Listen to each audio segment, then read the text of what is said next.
eskuratu behar dela. Benetako demokrazian oinarritutako bestelako eredua sortzen hasteko. Urteetako lan eta borrokaren ondorioz eskuratutako eskubide eta zerbitzu sozialak bermatzeko eta areagotzeko.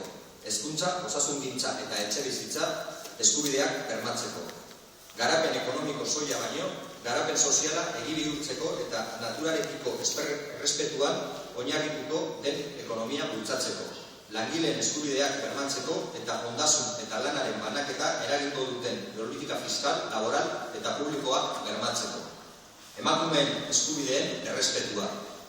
Funtzean, ezkerretik eraikitako Euskal Herria sortzeko pertsona guztien eskubide eta aukera berdintasunean. Norabide orokor horren baitan eta helburu horiei begira, deialdia luzatu nahi diegu herritarrei eta eragilei kalera ateratzeko. Hartzen ari diren neurri guztiei askira esateko eta burujabetza politiko eta ekonomikoan oinarritutako bestelako eredu sozial eta ekonomiko bat aldarrikatzeko. Eredu sozioekonomiko alternatiboaren beharra Euskal Herrian eta nazioartean premiazkoa da. Eta bide horri helduko diogu tinko, berau gauzatzeko errealitate bilakatzeko. Horregatik, lau alderdiok bat egin nahi dugu otsailaren 4ako Bilbon murrizketen kontra eta Donostian azpiegitura erraldoietan oinarrituriko ereduaren aurka hainbat eragileek deituriko manifestazioekin.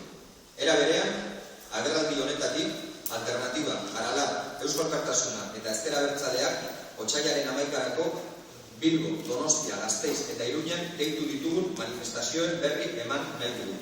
Erantzuna gure esku, erabakia gure esku. Lemapean burutuko dira eraldaketa sozialaren aldeko mobilizazioa hauek.